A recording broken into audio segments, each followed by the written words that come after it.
no country in the world will allow terrorist who's facing a terror charge. He gave birth to a son while sitting in a prison.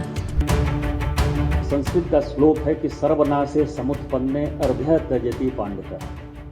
यदि सर्वनाश होने की स्थिति हो तो आधी चीजें छोड़कर बचाव में लग जाना चाहिए। तो हम लोगों ने अपनी आइडियोलॉजी को भारत में छोड़ दिया है और बाहर में भारत एक है। इस मैसेज के लिए हम और ओवैसी साहब एक साथ चल रहे हैं। ऑपरेशन सिंदूर के तहत भारत से मुंह की खाने के बाद और घुटनों पर आए पाकिस्तान की अब पूरी दुनिया में किरकिरी हो रही है। भारत ने पाकिस्तान की ओर से होने वाले आतंकवाद के खिलाफ मुहिम छेड़ रखी है। भारत का ऑल पार्टी डेलीगेशन दुनिया भर के देशों में जाकर पाकिस्तान के आतंकी मॉड्यूल की पोल खोल रहा है। इसी कड़ी में भारत का प्रतिनिधिमंडल सऊदी अरब पहुंचा था, जहां डेलीगेशन का हिस्सा रहे AIMIM चीफ और हैदराबाद से सांसद असदुद्दीन ओवैसी और बीजेपी सांसद निशिकांत दुबे के बीच जबरदस्त केमिस्ट्री देखने को मिली।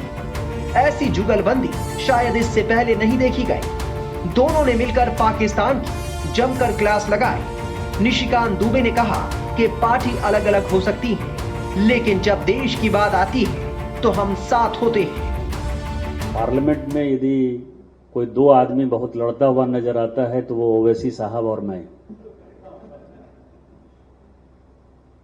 लेकिन देश जब संकट की स्थिति में हो और खतरा बाहर से हो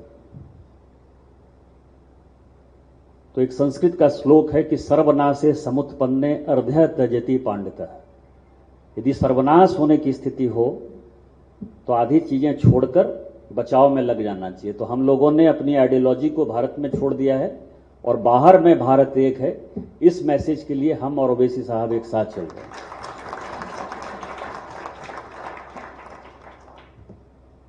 दो तीन चीजें हैं, बहुत लंबा जितना बोलना था वो हमारे टीम लीडर बोल चुके हैं। सबसे पहले तो आप यहां क्यों? भारत 140 करोड़ लोगों का देश है, एस्पिरेशनल भारत है, लेकिन 27 लाख लोग सऊदी अरब में क्यों हैं?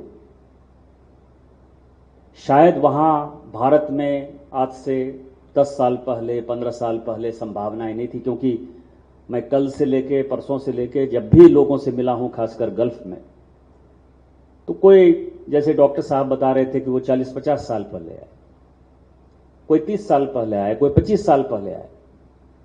आज ही मैं कुछ लोगों से बात कर रहा था, वो कह रहे थे कि आने वाले लोगों की संख्या थोड़ी घट इसलिए रही है क्योंकि भारत में ही उनको संभावनाएं दिखाई दे रही। लेकिन आप आए, आपने नाम कमाया और आप जो कुछ भी कमा रहे हैं, एक तो अपना इज्जत कमा रहे हैं इस देश में, और जो पैसा कमा रहे हैं वो भारत को दे रहे हैं, जिसमें भारत की इकोनॉमी दिन प्रतिदिन मजबूत हो रही है। इसमें आप लोगों का बड़ा योगदान है। लेकिन दो चीजें हैं जो प्रश्न आपने पूछा हमसे। सऊदी अरब कह रहा है कि 2030 तक वो अपने देश का काया पलट कर दे, उसका एक टारगेट है। और हमारा टारगेट है कि हम 2047 तक अपने देश का जो है काया पलट कर देंगे, हम विकसित भारत बन जाएंगे। और कैच वही है, अपना जो काम है, प्रमुख काम है, वो यही है कि हम जब तक सऊदी अरब में हैं तब तक सऊदी को 2030 तक कैसे आगे जाना है और उसके आगे जाने का रास्ता क्या है, और 2047 में यदि भारत को आगे जाना है, विकसित भारत बनना है, माननीय मोदी जी के विजन को लागू करना है, तो उसको कैसे करना है। और उसमें सऊदी अरब और भारत दोनों को एक दूसरे की आवश्यकता है। आवश्यकता कैसे? जो बात आपने कहा आर्टिफिशियल इंटेलिजेंस का, साइबर सिक्योरिटी का,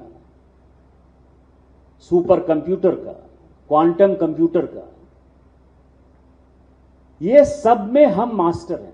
आज अमेरिका की पूरी सिलिकॉन वैली लगभग हम कंट्रोल किए हुए हैं, हमारे लोग वहां हैं। सुंदर पिचई से लेके सत्य नडेला तक, वो सभी जो है दुनिया को रास्ता दिखा रहे हैं। और अगली लड़ाई टेक्नोलॉजी की ही होनी है। अमेरिका जिस सामान को $100 में देगा, हम $2, $4, $5 में बना पाने की स्थिति में। अभी चांद जब हम गए तो हमने दिखाया कि जो जितने में वो घर बना सकता है, छोटा सा घर अमेरिकन, हम उसमें चांद के ऊपर जा सकते हैं। और आपका काम यही है और हमारा काम यही है कि सऊदी अरब को 2030 का रास्ता यदि दिखाना है तो उसको यह दिखाना है कि भारत में जो लोग मौजूद हैं, उनके पास जो ब्रेन है, उनकी कंपनियों में जो ताकत है, वो सऊदी अरब अपने लिए यूज करे। ये काम यदि आप कर पाए तो मैं ये कह सकता हूं कि हमारे और आपके रास्ते में, खासकर सऊदी अरब में, क्योंकि एक चीज जो सऊदी अरब और गल्फ कंट्रीज बराबर कहता है कि भारत भी दोस्त है, बहुत अच्छा दोस्त है, इसके साथ पुराने रिलेशन है, लेकिन पाकिस्तान भी दोस्त है।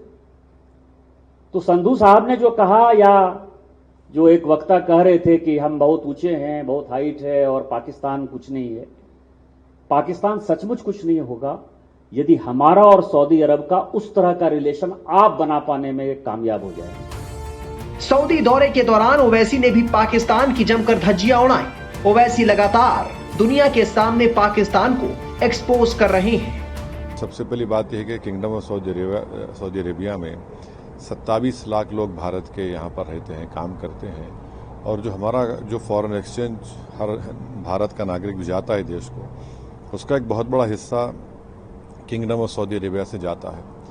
तो 27 लाख लोग यहाँ पर रहते हैं। फिर हम जहाँ भी मिले डेलीगेशन ने उनको बताया कि कैसा टेररिज्म पाकिस्तान की तरफ से किया जा रहा है और कैसा निशाना बनाया जा रहा है भारत के नागरिकों को। तो हमारा ये हमने उनके सामने बात रखी कि पाकिस्तान को FATF की ग्रे लिस्ट में दोबारा लाया जाए, और ये तमाम किंगडम ऑफ सऊदी अरेबिया उसका मेंबर है FATF का। 2018 में उन्होंने हमारी मदद की थी। उसके बाद हम देखे कि पाकिस्तान पर थोड़ी बहुत रोक टोक लगी उसके ऊपर। तो अच्छी मुलाकातें रहीं, जिम्मेदारों से बात रही, उनके भी कंसर्न्स थे, हमने उनको बताया। बाज़ ने कहा कि आप बातचीत का क्या मरहला हो सकता। हमने कहा कि हमने पहले बातचीत की 26/11 के बाद, पठानकोट के बाद, मगर उसका कोई नतीजा निकला नहीं, उल्टा हमको नुकसान ही हुआ। तो ऑल इन ऑल ये तमाम बातें हमने उनके सामने रखी हैं, और हमने इनको यही बताया कि जो पाकिस्तान ये जो प्रोपेगेंडा करता है कि एक मुस्लिम कंट्री है, हमने उनके सामने ये बात भी रखा कि भारत में 14.5 करोड़ के करीब मुसलमान रहते हैं, और ये उनका बोलना बिल्कुल सरासर गलत है। और फिर हम यहाँ पर उनको ये बताए हैं कि देखिए, पिछले साल जो है सऊदी अरब ने पाकिस्तान को एड दिया 2 बिलियन का। फिर 2024 में सऊदीया ने उनको लोन एक्सटेंड किया 3 बिलियन का। हमने कहा कि पाकिस्तान में तो कोई हो नहीं रहा ना, कोई उनकी इकॉनमी स्टेबल नहीं हो रही, उल्टा पैसा हमारे अपने गरीबों के लिए इस्तेमाल नहीं हो रहा। हमने उनको बताया कि पाकिस्तान अपने डिफेंस का बजट उनका 2.6% है GDP का, और भारत का 1.9% है। तो ये कंट्रास्टिंग हमने बताया कि फिर करीब हमारा $50 बिलियन का उनसे हमारा ट्रेड है, बायलैटरल ट्रेड है। और फिर हमने उस पाकिस्तान के प्रोपेगेंडे का मैंने उसको बताया कि इस्लामिक यूनिवर्सिटी मदीना में है, और वहाँ पर जो प्रॉफेट मोहम्मद सल्लल्लाहु अलैहि वसल्लम की सीरत पर जो किताब पढ़ी जाती है, उसका नाम रहीक़ुल मख्तूम है। तो उसको तमाम लोगों के कंपटीशन में फर्स्ट प्राइज़ मिला था मुस्लिम वर्ल्ड लीग की तरफ से, और वो किताब लिखने वाला मौलाना सफ़ीउर रहमान मुबारकपुरी रहमतुल्लाह अलैह थे। आज उनकी किताब पढ़ाई जाती है वहाँ पर। तो ऐसे कई भारत में जो हमारे उलेमा हैं, चाहे वो बरेलवी मसलक के हों, देवबंदी मसलक के हों, अहले हदीस हों, अहले तशी हों, इन उलमाओं का कोई मुकाबला पाकिस्तान के उलमा नहीं कर सकते।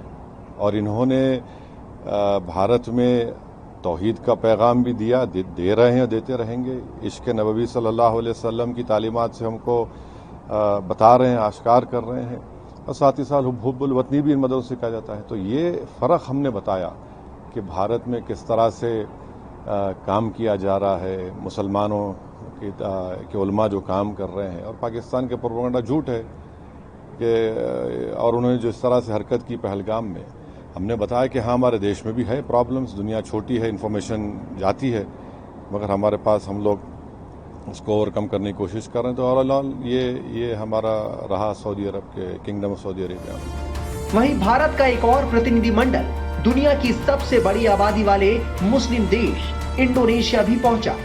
इंडोनेशिया ने आतंक के खिलाफ भारत का पूर्ण रूप से साथ देने का वादा किया है। No country in the world will allow terrorist who's facing a terror charge. He gave birth to a son while sitting in a prison.